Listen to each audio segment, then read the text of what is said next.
Hi students, welcome back to our physics class. Today's topic is de Broglie's explanation of Bohr's second postulate. വളരെ important ആയിട്ടുള്ളൊരു ടോപ്പിക്കാണ്. Exam point of വ്യൂവിൽ നോക്കുകയാണെന്നുണ്ടെങ്കിൽ വളരെ important ആയിട്ടുള്ളൊരു ടോപ്പിക്കാണ്. ടോപ്പിക്ക് ഇതാണ്, ബോറിൻ്റെ സെക്കൻഡ് പോസ്റ്റുലേറ്റ്. നമ്മൾ ബോറിൻ്റെ 3 പോസ്റ്റുലേറ്റ് പഠിച്ചിരുന്നു. അതിൽ സെക്കൻഡ് പോസ്റ്റുലേറ്റിന് ഡി ബ്രോഗ്ലി കൊടുത്ത എക്സ്പ്ലനേഷൻ ഇതാണ് നമ്മൾ ഇന്നത്തെ വീഡിയോയിൽ ഡിസ്കസ് ചെയ്യുന്നത്. എന്താണ് ബോറിൻ്റെ സെക്കൻഡ് പോസ്റ്റുലേറ്റിന് ഡി ബ്രോഗ്ലിയുടെ എക്സ്പ്ലനേഷൻ. അപ്പോൾ ബോറിൻ്റെ സെക്കൻഡ് പോസ്റ്റുലേറ്റ് എന്താണെന്ന് ആദ്യം തന്നെ നമ്മൾ അറിഞ്ഞിരിക്കണം. എന്താണ് ബോറിൻ്റെ സെക്കൻഡ് പോസ്റ്റുലേറ്റ്? ഒരു ന്യൂക്ലിയസിന് ചുറ്റും ഇലക്ട്രോൺ പർട്ടിക്കുലർ ഓർബിറ്റിലൂടെ റിവോൾവ് ചെയ്യുന്നുണ്ട്. അങ്ങനെ റിവോൾവ് ചെയ്യുന്ന ഇലക്ട്രോണിൻ്റെ ആംഗുലാർ മൊമെൻ്റ് എന്ന് പറയുന്നത് h/2π അതിൻ്റെ ഇൻ്റഗ്രൽ മൾട്ടിപ്പിൾ ആണെന്നാണ് ബോറിൻ്റെ സെക്കൻഡ് പോസ്റ്റുലേറ്റ്.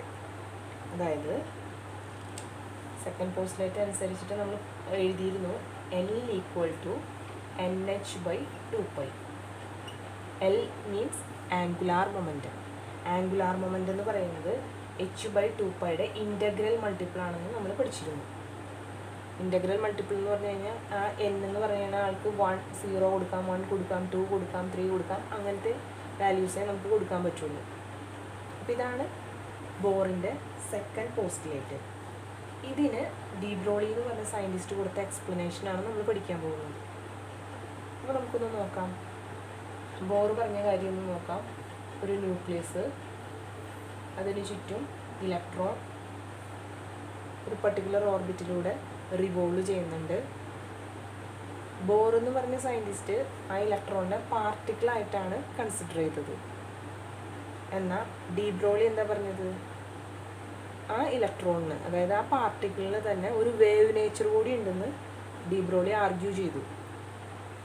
നമ്മൾ ഇതിന് മുമ്പുള്ള ചാപ്റ്ററിൽ, അതായത് dual nature of radiation and matter എന്ന് പറയുന്ന ചാപ്റ്ററിൽ ഡി ബ്രോഗ്ലിയുടെ ഹൈപ്പോത്തസിസ് ഒക്കെ പഠിച്ചിരുന്നു. അതായത് വേവ് പാർട്ടിക്കിൾ ഡ്യുവാലിറ്റി, വേവിന് പാർട്ടിക്കിൾ നേച്ചർ ഉണ്ട്, അതുപോലെ പാർട്ടിക്കിളിന് വേവ് നേച്ചർ ഉണ്ടെന്നാണ് ഡി ബ്രോഗ്ലി പറഞ്ഞത്. അതനുസരിച്ചിട്ട് അദ്ദേഹം പറഞ്ഞു ഈ ഇലക്ട്രോണിന് പാർട്ടിക്കിൾ നേച്ചറിനോടൊപ്പം തന്നെ എന്തൊരു നേച്ചറും കൂടി ഉണ്ട്, വേവ് നേച്ചർ കൂടി ഉണ്ടെന്ന് പറഞ്ഞു. അപ്പോൾ ഇലക്ട്രോണിനെ പാർട്ടിക്കിളായിട്ട് കൺസിഡർ ചെയ്യുമ്പോഴാണ് നമ്മൾ ഈ ഓർബിറ്റ് വരയ്ക്കുക. ഇനി നമ്മൾ അതിനൊരു വേവ് ആയിട്ടാണ് കൺസിഡർ ചെയ്യണമെന്നുണ്ടെങ്കിൽ നമ്മൾ വേവുകളെ സാധാരണ എങ്ങനെ വരയ്ക്കുക? ഇങ്ങനെയല്ല വരയ്ക്കുക. അപ്പോൾ ആ ഇലക്ട്രോണിന് ഒരു വേവ് നേച്ചർ കൂടി ഉണ്ടെന്ന് ഡി ബ്രോഗ്ലി ആർഗ്യൂ ചെയ്തു. അതിനുശേഷം അദ്ദേഹം പറഞ്ഞു ഇതിനൊരു പാർട്ടിക്കിളായിട്ട് കൺസിഡർ ചെയ്യണമെന്നുണ്ടെങ്കിൽ നമ്മൾ എന്തെടുക്കുക? ഈ ഓർബിറ്റിൻ്റെ സർക്കംഫറൻസ് ആണ് എടുക്കുക. ഈ ഓർബിറ്റ് എന്ന് പറയുന്നത് സർക്കുലർ ഓർബിറ്റ് ആയതുകൊണ്ട് അതിൻ്റെ സർക്കംഫറൻസ് എന്ത് വരും? 2πr. നിങ്ങൾക്ക് എല്ലാവർക്കും അറിയാം, ഒരു സർക്കിളിൻ്റെ സർക്കംഫറൻസ് കാണാൻ ഇക്വേഷൻ 2πr ആണ്.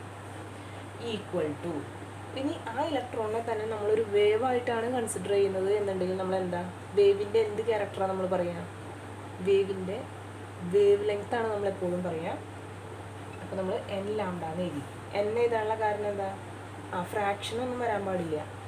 ഇത് ഇൻ്റഗ്രൽ മൾട്ടിപ്പിൾ ആയിരിക്കും. ഇൻ്റഗ്രൽ മൾട്ടിപ്പിൾ ആയിരിക്കും എന്ന് വെച്ച് കഴിഞ്ഞാൽ 1 ലാംഡ വരാം, 2 ലാംഡ വരാം, 3 ലാംഡ വരാം, 4 ലാംഡ വരാം. അല്ലാണ്ട് ഫ്രാക്ഷൻസ് വരാൻ പാടില്ല. ഫ്രാക്ഷൻസ് വന്നാൽ എന്താ, ഇത് ക്ലോസ് ആവില്ല. കറക്റ്റായിട്ട് ഇത് ഈ ഓർബിറ്റ് അത് ക്ലോസ്ഡ് ആയിട്ട് ഇരിക്കണം എന്നുണ്ടെങ്കിൽ എന്ത് വേണം? ഇൻ്റഗ്രൽ മൾട്ടിപ്പിൾ ആയിരിക്കണം. ഫ്രാക്ഷൻസ് വരാൻ പാടില്ല. അതുകൊണ്ടാണ് n ലാംഡാന്ന് എഴുതിയത്. അപ്പോൾ നമ്മൾ രണ്ടും ഇക്വേറ്റ് ചെയ്തു. അതിൻ്റെ പാർട്ടിക്കിൾ നേച്ചർ വെച്ചിട്ട് ലെഫ്റ്റ് സൈഡ് എഴുതി, വേവ് നേച്ചർ വെച്ചിട്ട് റൈറ്റ് സൈഡ് എഴുതി. ഇനി ഡി ബ്രോഗ്ലി ഈ ലാംഡയ്ക്ക് ഒരു ഇക്വേഷൻ കണ്ടുവച്ചിരുന്നു. തൊട്ട് മുമ്പത്തെ ചാപ്റ്ററിൽ നമ്മൾ പറഞ്ഞിരുന്നു ലാംഡയ്ക്ക് നമുക്ക് എന്ത് കൊടുക്കാം? h/mv എന്ന് എഴുതാമെന്ന് പറഞ്ഞിരുന്നു.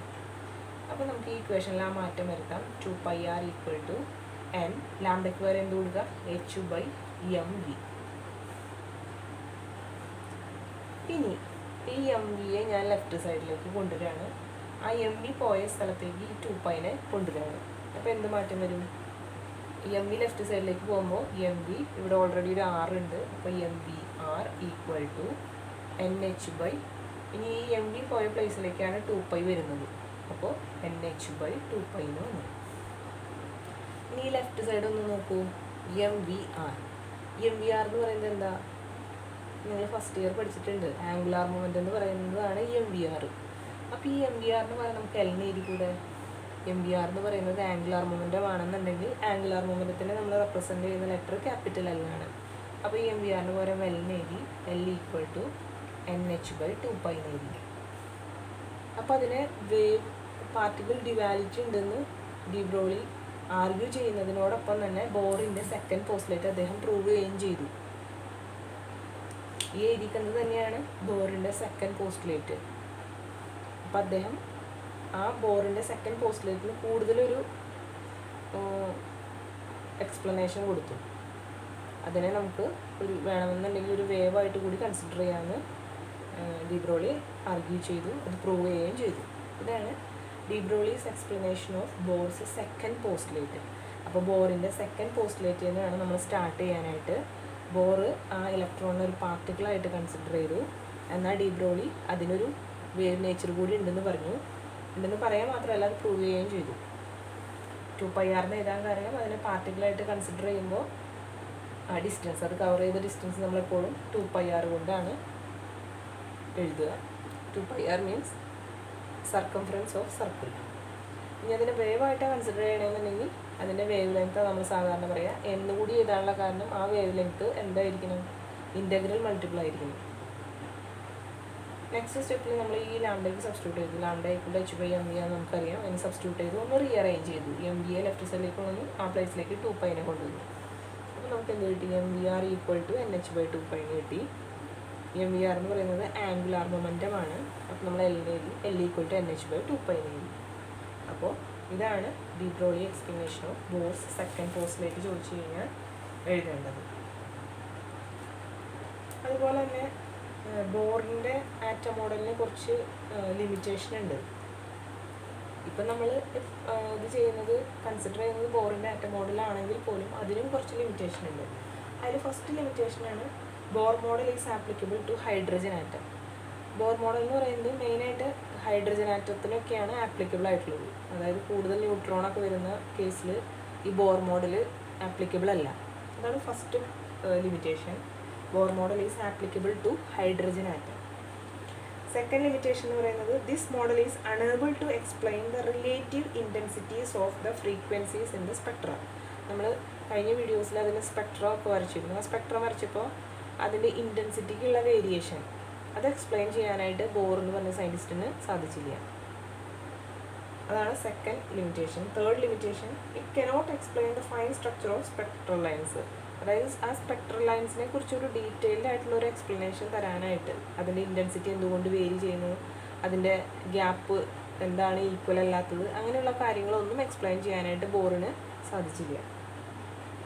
അതുപോലെ നാലാമത്തെ ലിമിറ്റേഷൻ എന്ന് പറയുന്നത് this model could not give a satisfactory explanation for circular orbit. എന്തുകൊണ്ട് സർക്കുലാർ ഷേപ്പ് വന്നു, ഓർബിറ്റിന് സർക്കുലാർ ഷേപ്പ് വരാനുള്ള കാരണം എന്താ, അതും എക്സ്പ്ലെയിൻ ചെയ്യാനായിട്ട് ബോറിന് സാധിച്ചില്ല. അപ്പോൾ ബോറിൻ്റെ ആറ്റം മോഡലിനും കുറേ ഡിഫക്ട്സ് ഉണ്ടെന്ന് ഒന്ന് മനസ്സിലാക്കി വയ്ക്കുക. ചോദിക്കുകയാണെന്നുണ്ടെങ്കിൽ 1 or 2 ലിമിറ്റേഷൻ പറയാം. Okay students, thank you.